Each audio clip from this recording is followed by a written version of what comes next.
Okay. Okay, so it's 10:31 in Brussels. So now we will start. Welcome to everyone. I am Pauline and I will be your host today. I am a project and policy coordinator at the Lifelong Learning Platform, which is an NGO based in Brussels. And we have a lot of interest in the learning that takes place outside the classroom. And we are, for that reason, very convinced of the added value of learning in volunteering. So from LLP, I will have the technical support from Maria. So if you hear me call her Maria, please, can you do this and that? You'll know why. And to your speakers that we have today on our audience, welcome to this webinar series on valuing competencies in volunteering. It's a series of 3 webinars and 2 will take place today. This is the first one. The second one will follow. And you can write your name, an organization and country in the conversation chat. Make sure that you share it with all the attendees, please, just to say hello. And also to see who is in the room. Now I will launch a first poll. So Maria, can you launch the first poll for this webinar?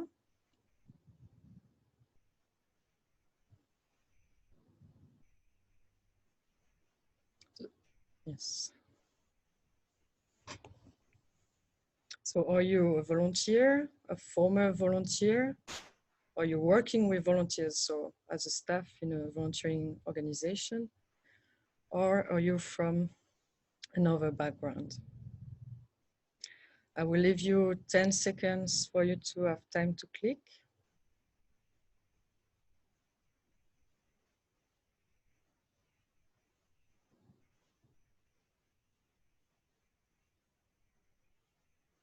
Okay, Maria, whenever you think that you have gathered enough answer, you can validate the results and display the results.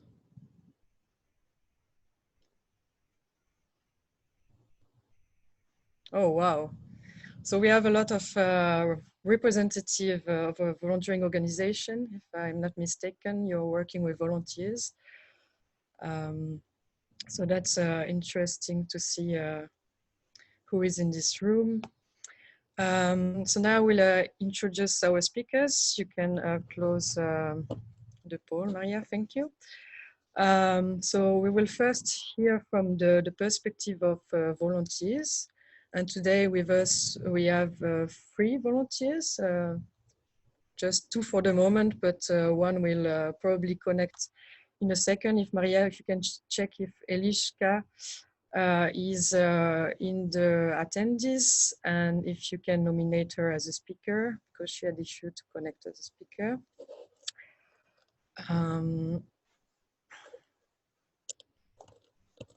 Yes. Okay. Eliška, not Elina. Yes. Yeah. So from Portugal, but volunteering in Denmark, we have Maria. Hello, Maria. Can you wave for the audience, please? Hello. Thank you. From Finland and volunteering in Finland from the Scout, we have Anne.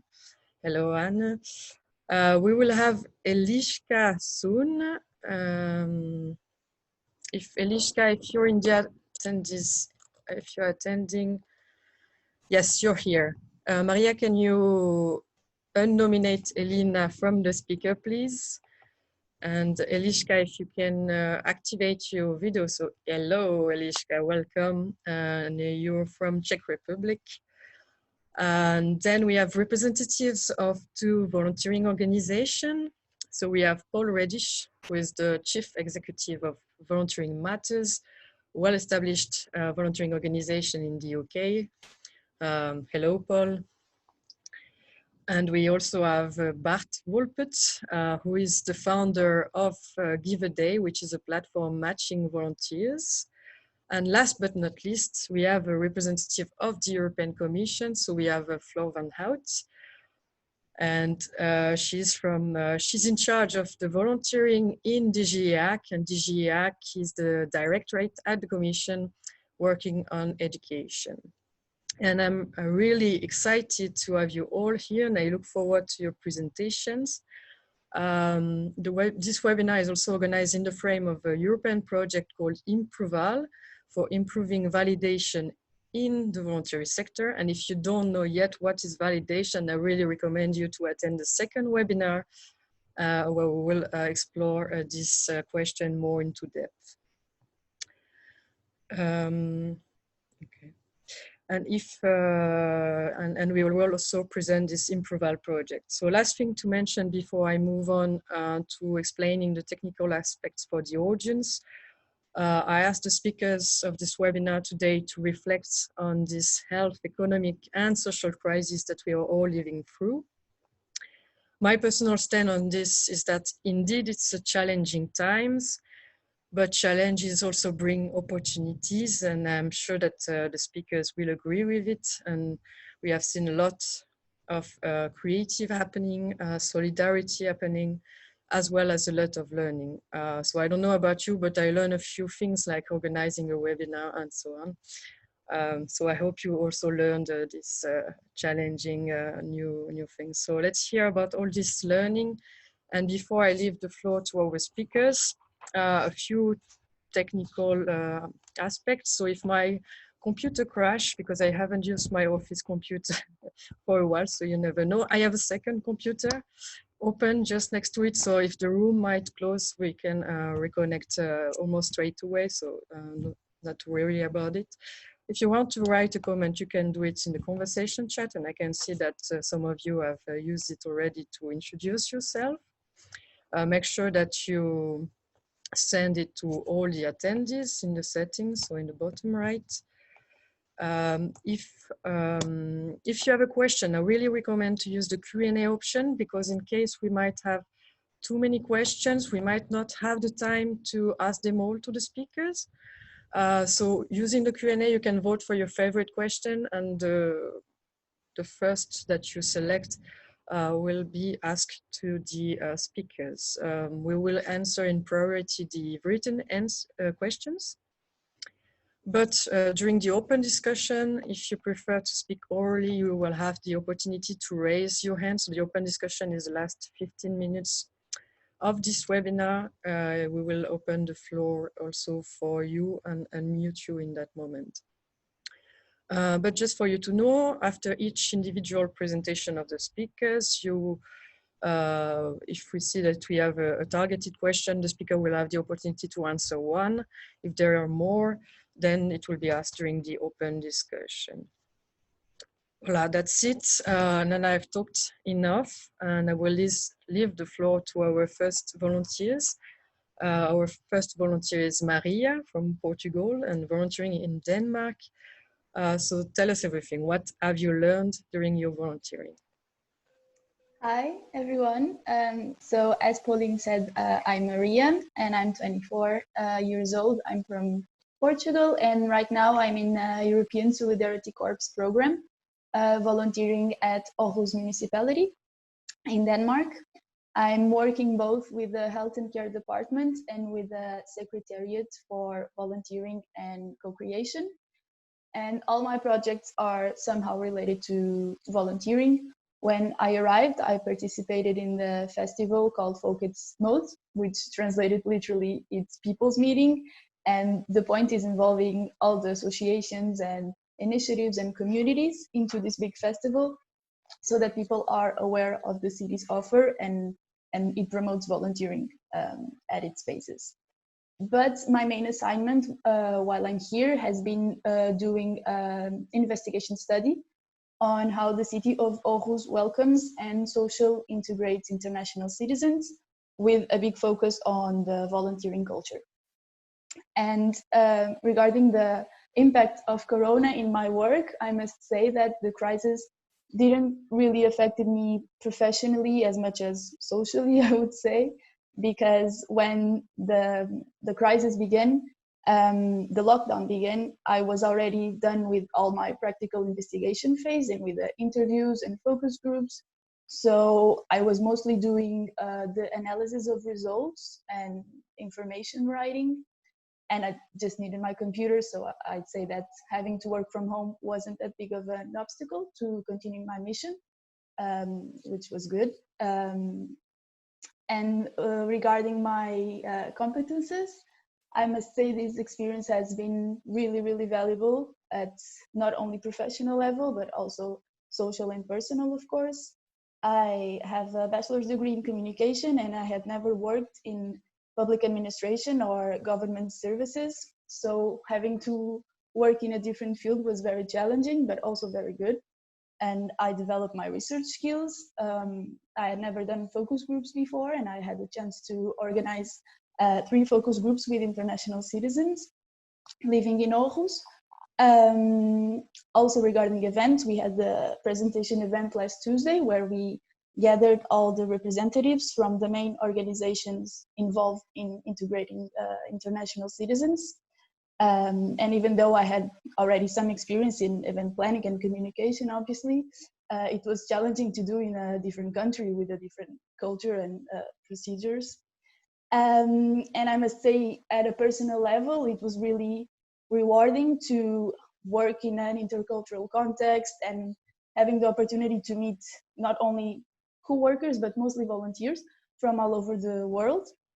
And I think it really developed my openness, and I became more aware of different lifestyles and different perspectives. And even living for almost a year in Denmark really changed my ways of facing the working culture and the lifestyle, because it's really different from Portugal.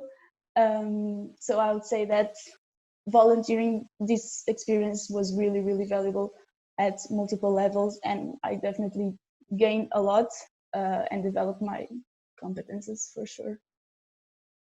And if you have any questions regarding my mission or other aspects, just feel free to use the questions and answers option. Thanks a lot, Maria.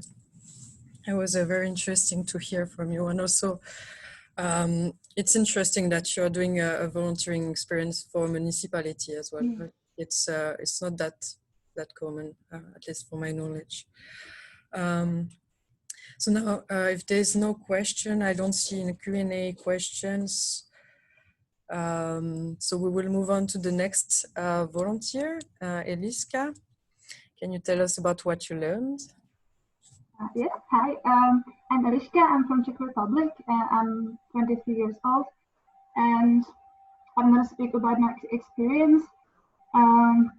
Like, I'm a Girl Scout leader, so it's the volunteering I do.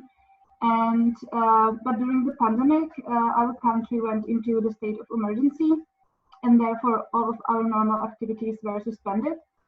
But since helping others is literally in our pledge, we get together with other Scout leaders in our region, and we decided to fight the pandemic by solving homemade face masks. And firstly, we contacted a wide network of volunteers, approximately 40 people, mostly senior Scouts, and after some time, even their families and our friends got involved as well. And then for 3 weeks, we were all sewing face masks. And like every second day, we would collect all the newly made masks and in return provide the volunteers with material. And at the same time, we were communicating with many hospitals, as well as retirement houses and supermarkets and other organizations to find out how many masks they would need. And then we tried to match the number as close as possible. And during these 3 weeks, we made and distributed up to 6,000 masks. And about the competences we developed, well, because of this experience, Alice and I got to further develop mainly our communication skills. We learned to get together better as one team and develop a working structure really much, and everyone knew what their tasks and their responsibilities were. And really interesting experience was also the activity of finding and engaging new volunteers that are normally not part of our Scout community and of our network. And furthermore, we learn how to use technologies more effectively, mainly for coordination of our activities, organization of online meetings, sharing our positions on Google Maps and other technical things we don't use so much usually. And last but not least, a huge experience for us was also the fact that we were in direct contact with various companies and as well as with city officials with whom we also shared our data reports, and we were helping each other quite a lot with these officials and with the mayor of our town, for example. How the COVID crisis impacted my work as a volunteer? Well, because of the pandemic, we had to suspend all of our regular activities with kids and quickly adapt to the new situation. So we decided to send the younger ones some scout-oriented activities that they were able to do at home. And for the older kids, we decided to schedule online meetings through Skype and do the activities online. And so we just tried to keep the kids' routines and keep learning, but we also try to help their parents to keeping their kids busy just for some time. And how was it useful for my present and future career? I think this unique situation forced me to communicate with quite a lot of important officials, for example, with the mayor of our town and the heads of the companies. So quite in a short time, I got quite a lot of important contacts. And we are still continuing in the contact with many of them, and they are much more open to further cooperation in the future. And they also announced that they would be happy to help us financially in the future, which I think is quite good for us. And yeah, I've also discovered a lot of technologies that could be quite interesting and useful for my future studies, as well for my career and volunteering work. Because yes, many tools we started using can save time and simplify the work team work. So yeah, that's all I would say. Thank you for sharing, Agnieszka. It's very interesting. The Lifelong Learning Platform, we also advocate a lot for cross-sector cooperation. And it's good that this crisis was the opportunity for you to increase your collaboration with both the public administration and the companies. As a Scots, I think it's also really important in the matter of the validation of non-formal and informal learning, because, and it will be explained in the second webinar, if you recognize the competencies acquired in volunteer, you also have to convince all the stakeholders at the table, so the public sector as well as the companies. So well done. I see you were really on the field. Very nice. If there is no questions, and I don't see any, we will go with our last volunteer from Finland, Anu, who is also a scout.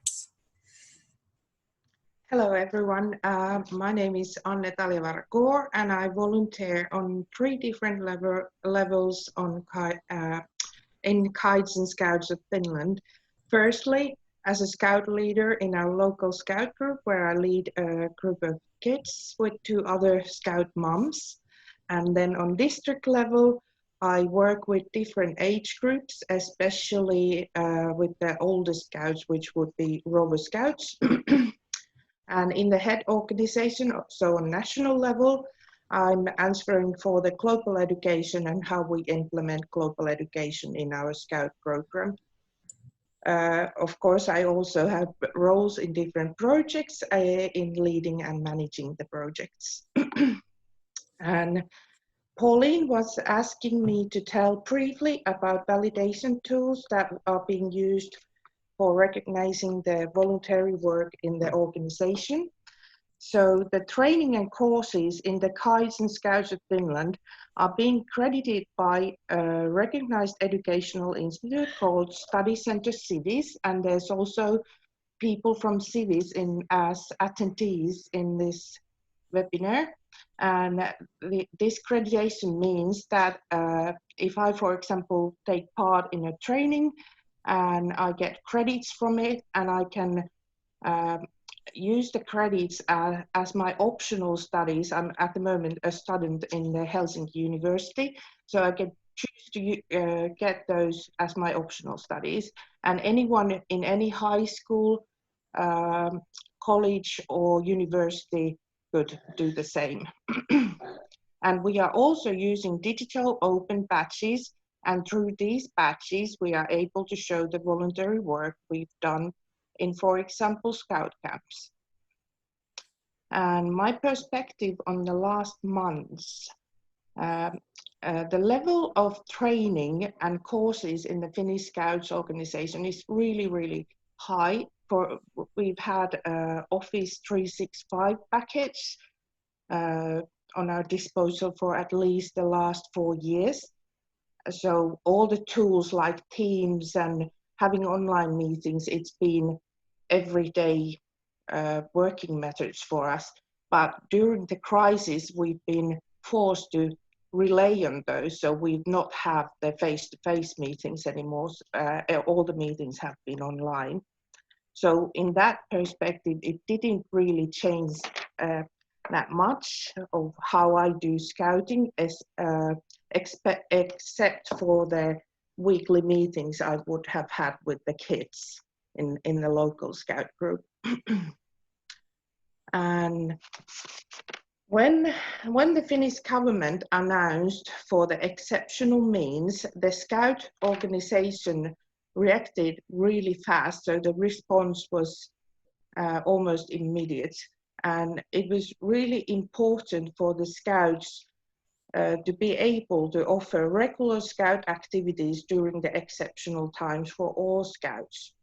And that's why the educational committee set up a Padlet where any scout wouldn't even have to be in a role of responsibility in the scouts. So any scout could suggest activities to be done remotely from home together with everyone's own scout groups. And then the committee picked up the best ones for each age groups, and we made activity packages for every age group in the Scouts, so that the practicing being Scouts could go on even though we couldn't meet each other. And what I've really learned during the crisis has been that I've noticed that the young people are really, really ready to adapt to any situation. So I'm not so young anymore, I'm an adult, but I've noticed that the youth are sort of stepping forward, and they are facilitating events for other young Scouts. For example, we've had many Discord channels for the Scouts, and there's even been a really big online Scout camp called Pitti, and that used a Minecraft game as a platform. And this all seems to be very natural for young Scouts, whereas the adults might relate scouting more to the nature and wilderness activities. So the younger ones are more adaptable.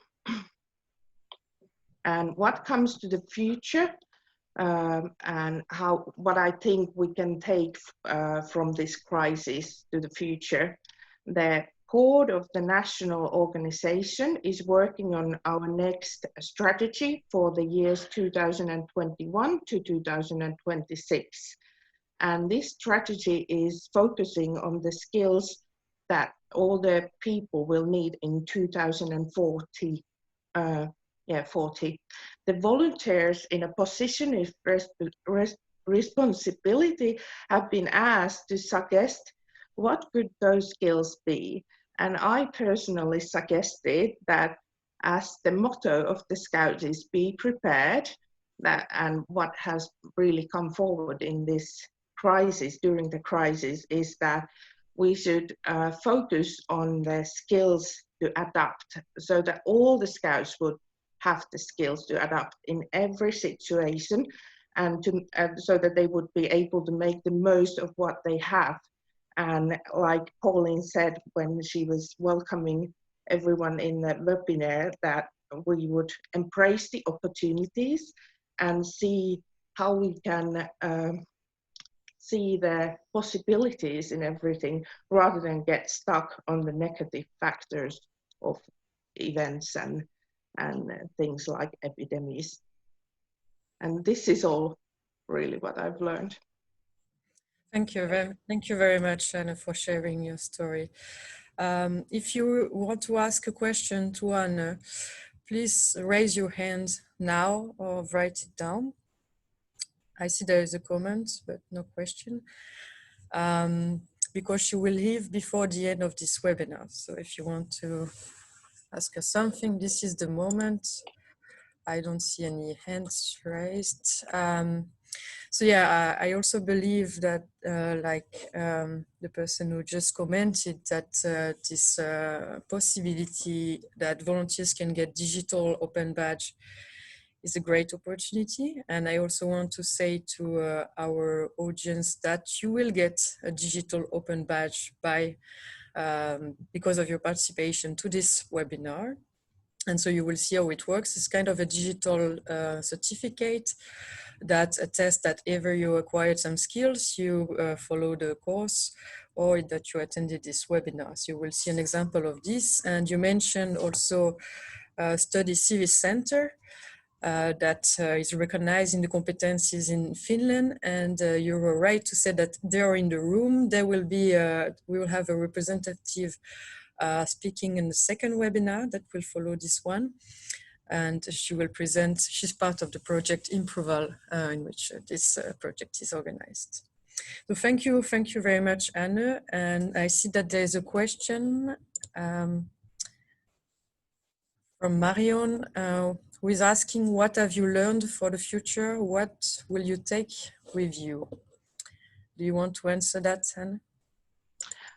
What I've learned is that we really need to sort of trust in the young people. We need to be able to give them the opportunity and the tools to sort of step up and do things. I'm only 40, but I still feel that we need to be able to give room for the next generation and not sort of try to use our own elbows that this is my space, I'm working here. We need to give room for the young people. I really believe that they can make the big change. Thank you. Thank you very much. Thank you, Anne. See you next time and enjoy the beach. So thank you for the volunteers for sharing your story, and thank you for keeping the time. Now we will hear from the perspective of representative of organizations. So we'll start with Paul Reddish from Volunteering Matters. Paul, the floor is yours. Hi, good morning, everyone. I'm going to spend just a short amount of time explaining a little bit about what's happened in the UK around volunteering, and then address 3 key learnings from that. In my role as Volunteering Matters, as well as having to deal with the disruption that COVID caused around our programs, we have around 200 running across the UK. Also a joint role chairing a committee for UK government looking at the voluntary sector response with civil servants, and that's given quite an interesting broad perspective to what's happening in communities right across the UK, not just what's happened at Volunteering Matters. And probably quite typical to many other countries across Europe, as this pandemic really started to hit countries hard, and we went into lockdown. What we saw was a huge rush of people wanting to help. And I think that was fairly typical across many countries across the country.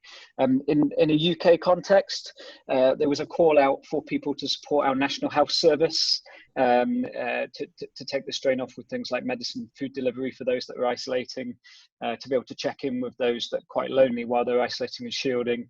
And we had 750,000 people apply to that scheme in 48 hours when it was launched. In addition to that, we had another 500,000 people who came forward to volunteer in the first week through our local infrastructure organisations. So just in that first week alone with those 2 big groups, you're talking about over 1 million people that came forward to be able to support. And we only have a population of 65 million. There were approximately 1.5 million people shielding and isolating. So when you add those 1.5 million volunteers, onto the people that were already volunteering, and all the organisations that were responding to it, we basically had more help than we actually needed, which was unusual for those of us that work in this sector. You know, we're continually looking for people to support the different social issues. So it's the first time I remember in a very long time sat there going, what on earth are we going to do with all of these people?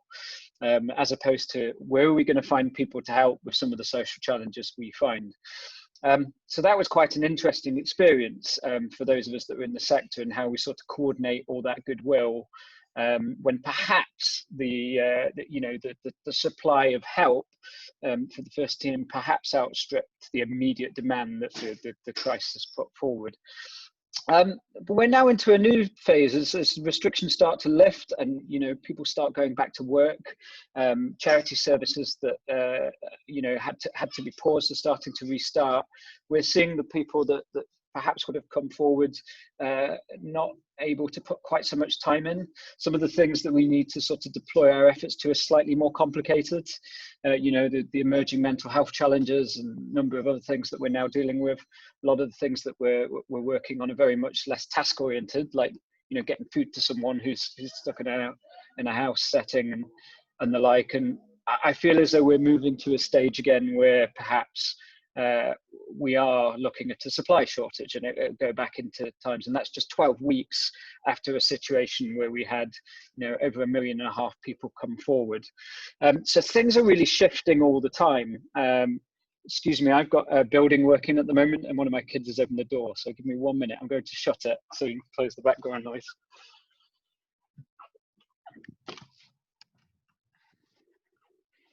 The joys of Zoom conferences, not the first time you'll have all seen that.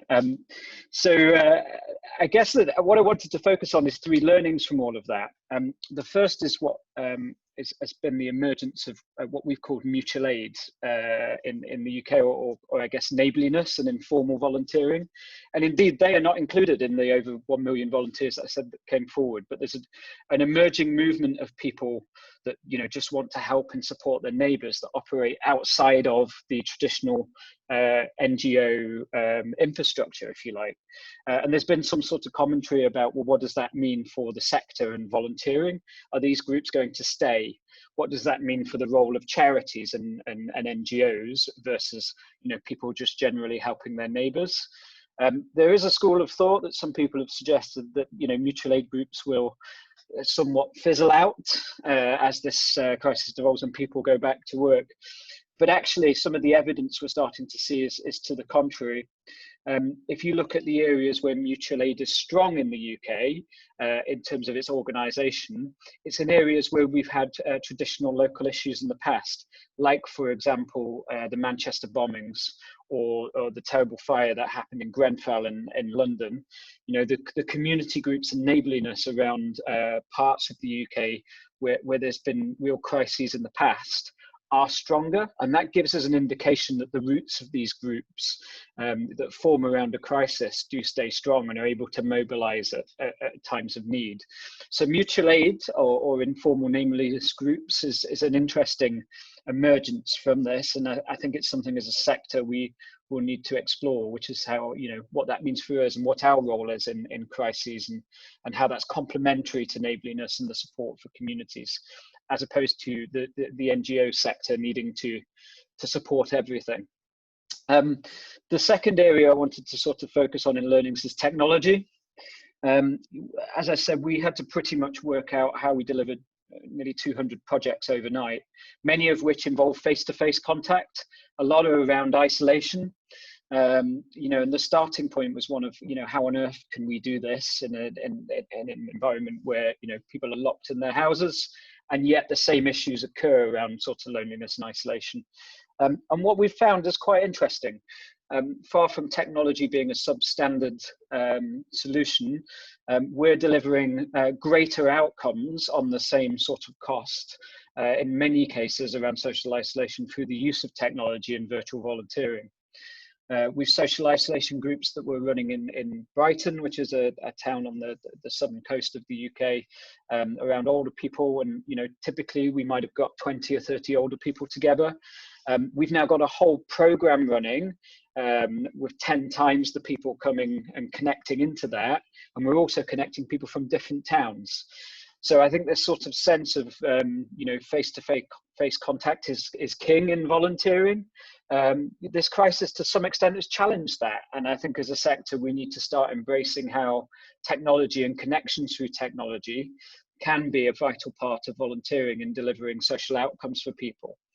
And then finally, I want to focus on the learning around the links from government and the sector.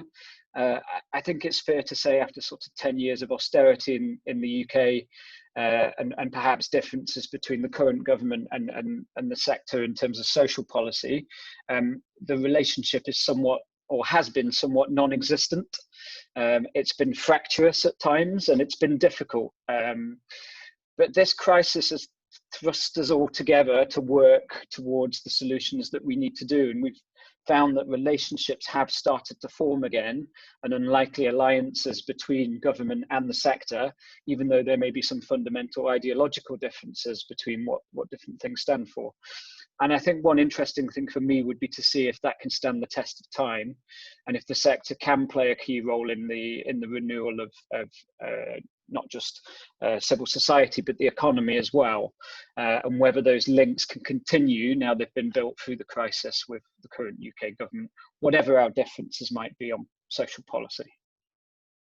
Thank you. Thanks a lot, Paul. Thanks a lot.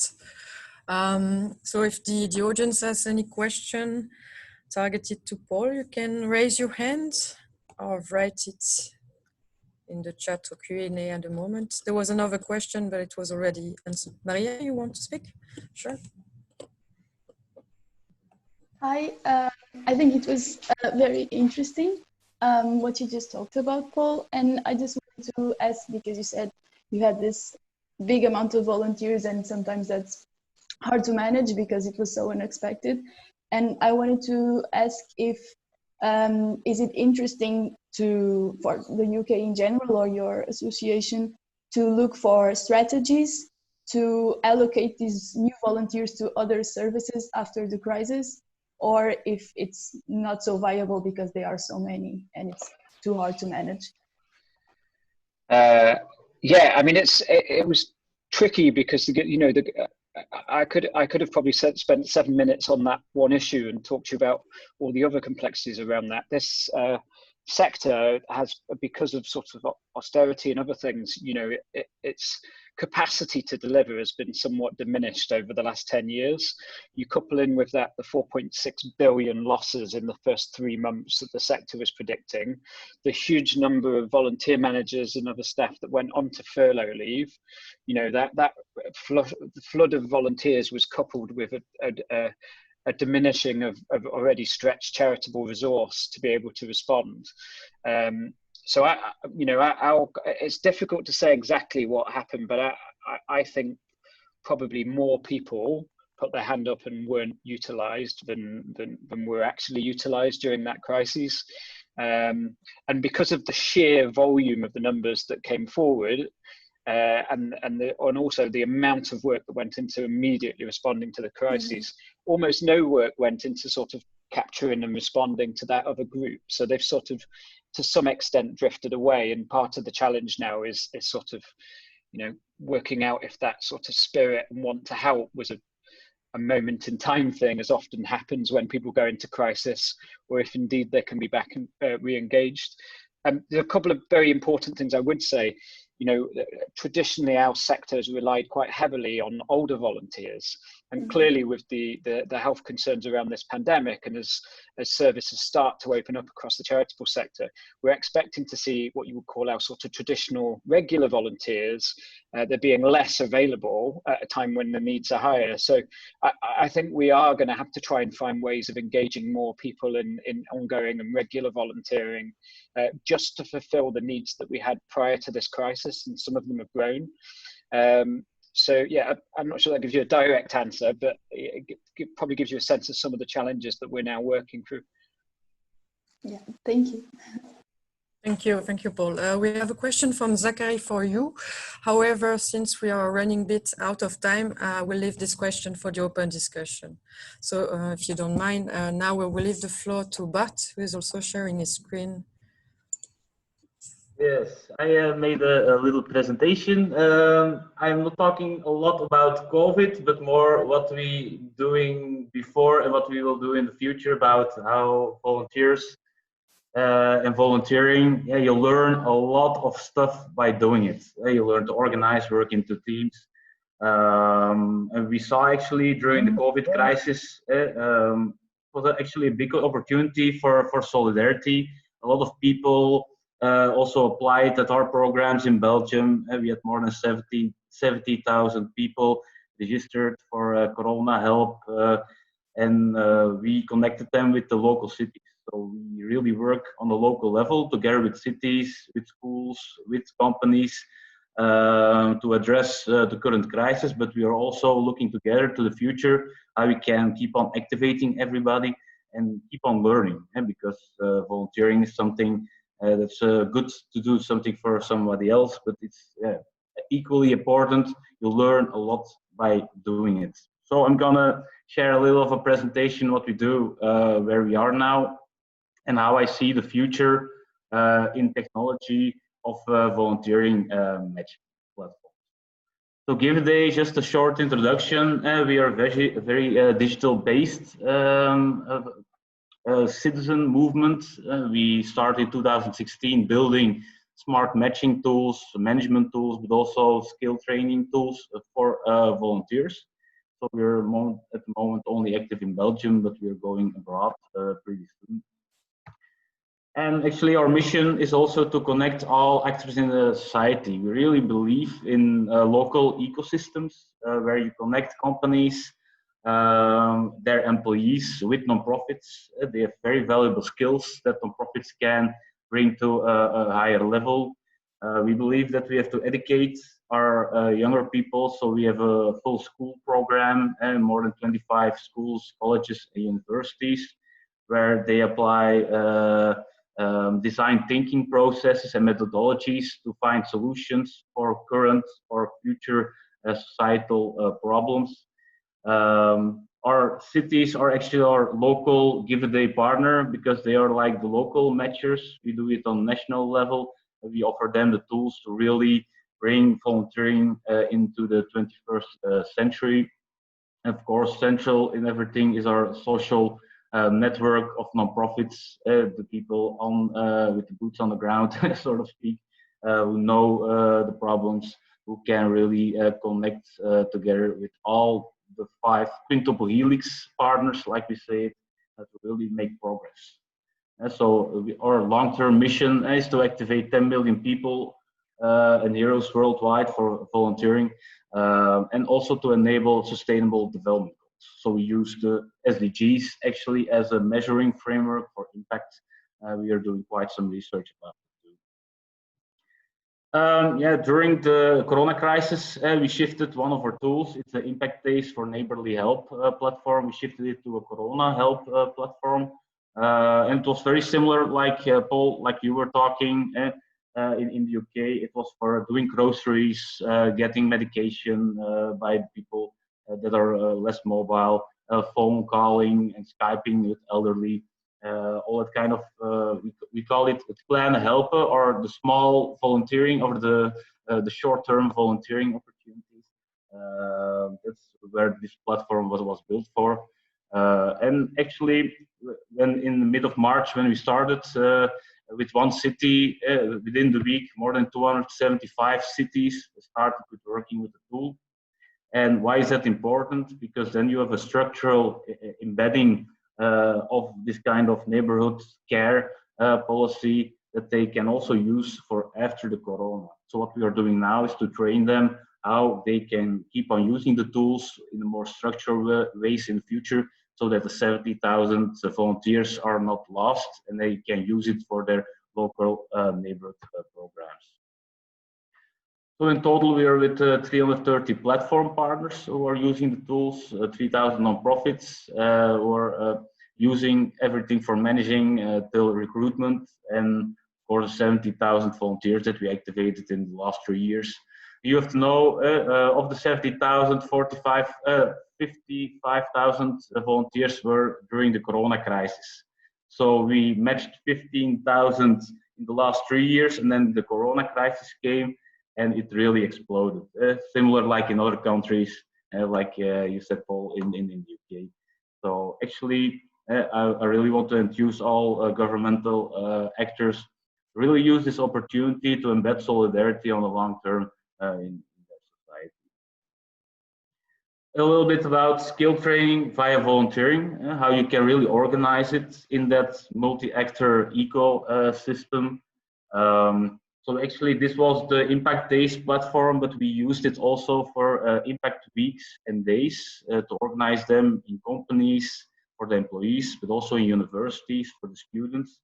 And there it's one Impact Week where they can offer their skills for certain projects or problems that nonprofits said they have and that should be solved. So for instance, with ULB, the Université Libre Bruxelles, 500 students normally should have doing projects during the Impact Week in March, but then Corona came, so now it's postponed till November. So actually, I don't see a lot of things change in the social engagement. It's just like Corona is a pause button. It's just temporarily that everything stopped, but we see that in the future there's a lot more, actually a lot more engagement from companies, schools, and cities to do more in the future. So actually, I'm really positive about the future. Also, companies, a very important part, if they enthuse their employees to do volunteering and they train at the same time their soft skills. Soft skills like cooperating, communicating with actors that they have had never contact with.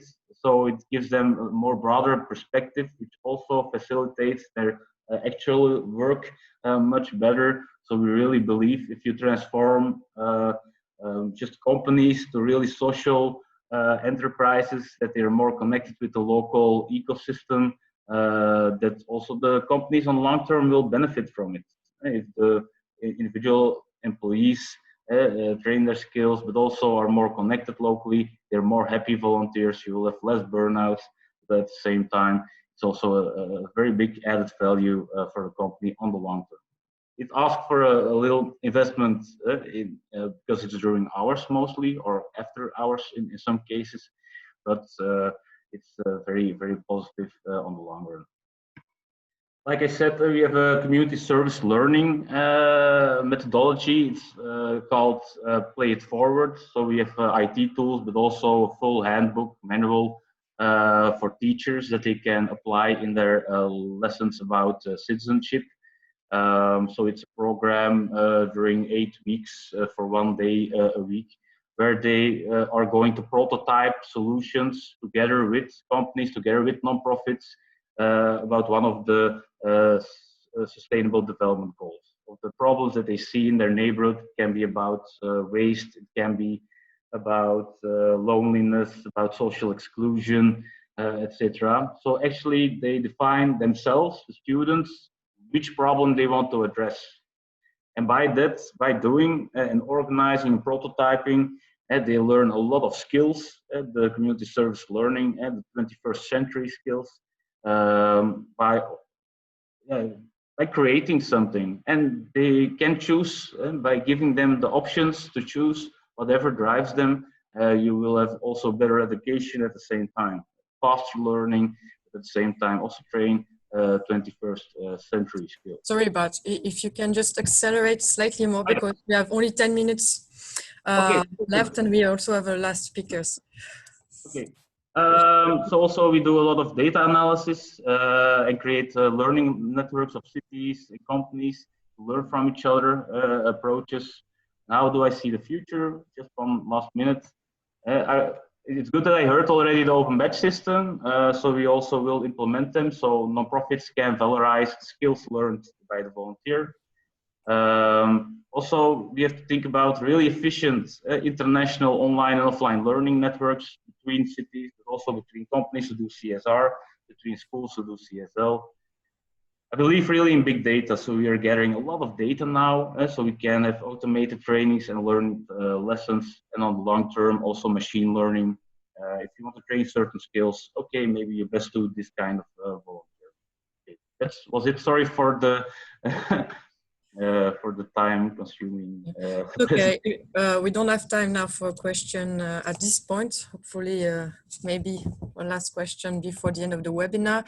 Maybe I have just one question. If you can share your presentation, since you, we can share it to the participants afterwards.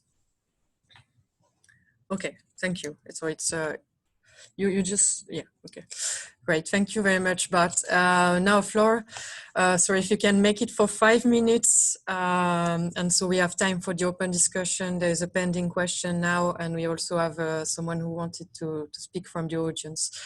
The floor is yours. Sorry, now it should be okay.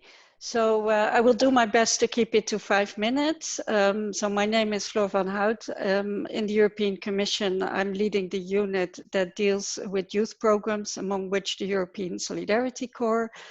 I think also in this crisis moment, we were confronted with unexpected difficulties and situations, and also on our level, we have done a lot of learning. I mean, personally, I think we have much better understood the opportunities and the limits of digital learning, which means that that for some things you really need a human contact. For other things, the digital is very good, and we start to understand what we would like to do in person and what we can leave to online things. So this has been very precious. When it comes to managing our volunteering and solidarity activities, I would say we went through a bit of an illogical process of adapting and then learning and gradually seeing how we can improve and recognize activities better. This is illogical, but in the first days of the crisis, our attention was simply with the projects. I mean, there were many, many questions on what will happen now. Everybody all of a sudden was locked in their houses. People were on missions. I mean, I was very happy to see Maria was so resilient and managed to continue as if this was not a problem at all. But of course, for many people, it caused serious difficulties to be stuck in places far away from home, not knowing what would happen, maybe family in trouble and so on. So our first priority has been to give more flexibility, to let the projects do as they think was important, give more time, and also be more flexible in the way the projects were spending budget, because logically there was a lot more happening online than offline. But as time went, we also realized that indeed a lot of volunteers said, no, we see this as an opportunity, not as a problem. So we were very impressed that this was happening.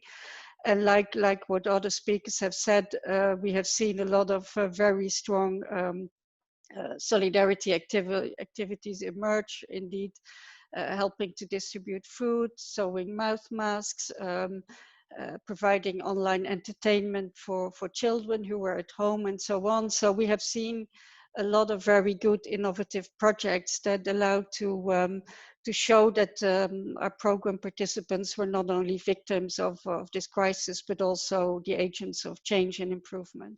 So we were happy to see this movements, and I think now is a period where it's very important to see what we can learn from this. Not go back to normal or trying to cope, but also to take a moment to reflect how we can adapt programs in the future. I mean, I recall in the beginning we thought of keeping one meeting online, which we couldn't skip. But I think after maybe mid-April, we started to see that having online meetings was pretty okay. And now it's very frequent. So let's also take the time to see what we should keep from this crisis as lessons. And then the final thing is also to recognize what we have learned, recognize the skills of volunteers. Because if there was one big moment, if you like, for volunteers, is that they were in the limelight for once. very often when we discuss socioeconomic issues, it's always about jobs, it's about schools, it's about education, it's about many things, it's about income. But now the volunteers were seen and recognized everywhere. And maybe this is a good moment to catch also and chip in the discussion about recognition of volunteering more widely across society and in different ways. I mean, we've heard about the badges, about learning systems, and in our programs we also do this. We have the Youth Pass, which is a tool that that volunteers can use to assess the competences that they gained, and then create a document. This document can be used, for instance, also in the new Europass.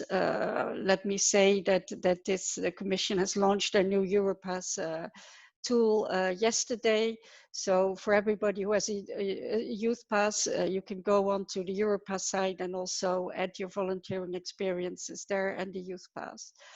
We know that the youth pass, sometimes we think we should look at the recognition of youth pass, but if we look actually at the figures, we can see that many volunteers have been using this in their job applications. We see that 2 out of 3 of our program participants uses these youth passes to prepare for interviews, and even 1 in 3 actually adds them as a certificate as part of their files or CVs. We can also see how we can further integrate it and use also the occasions and the learning we do to maybe have a more structural recognition. Pauline and others talked about cross-sectoral or partnerships where we can ensure that the learning and the skills that are gained from volunteering are also recognized in the labor market and as a positive inherent value. I think in this case, this has been maybe the biggest lesson I learned during the crisis, that how strong the volunteering has been and how much that has been recognized. That makes 5.5 minutes, so I'll stop here. Thank you very much, Flo. I think this was a perfect almost conclusion for this webinar, also transition to the next webinar, because you mentioned the Youth Pass, which is one of the tools to value the competencies and to recognize competencies of volunteers. And in the second webinar, we'll hear a bit more about that. Just before we close this first webinar, I will invite Marta to raise her hand. She wanted to say a few words about the Scouts in Spain. So Maria, my colleague Maria, can you allow her to speak? She's in the top of the attendee list. Yes, hello, Marta.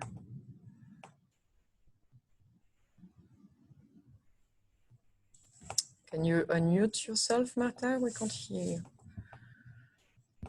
Yes, can you hear me now? Yes, can you just go very quick? Yes, of course. Thank you. I just wanted to mention that one thing that we have learned in Scouts of Spain during this crisis is that volunteer organizations can be used as a speaker for multiplicity of voices and people live in different situations. So the thing that we have learned the most is that we have to focus on political incidents during this crisis, and we have really fought for defending the right to education and the right to health inside their homes, because people being inside their homes are not able to do proper sport. Maybe they get a little bit of let down, a little bit of depressed, and they are not able to eat properly, eat healthy. So we have focused on those 2 areas. And the main point that we have learned is what I already said, that volunteer organizations can be quite a strong point for political incidents. And we have to use our diversity of people being part of our organizations to be a speaker to that diversity. And that was the main point. Thank you very much. Thank you very much, Marta, for bringing your story from Spain. I don't see any question. I saw that Paul, you answered in a written manner to Zachary's question, so thank you for that. So now it's 11:30. So we are going to close the webinar, but if you stay to the second webinar, you will have the opportunity to speak at the open discussion and to ask more questions about valuing competencies in volunteering. So I want to really thank our speakers for today for the presentation, and thanks the audience for your attention. Now we're going to have a 15 minutes break before the next webinar, and I will close the room in order to welcome the next speakers. And you can reconnect with the same link in 15 minutes at 11:45, and we will discuss European initiatives for the validation of non-formal and informal learning, that is to say the validation of competencies in volunteering. So I hope you stay with us. Thank you very much to all the speakers, and looking forward to see you soon. Bye-bye.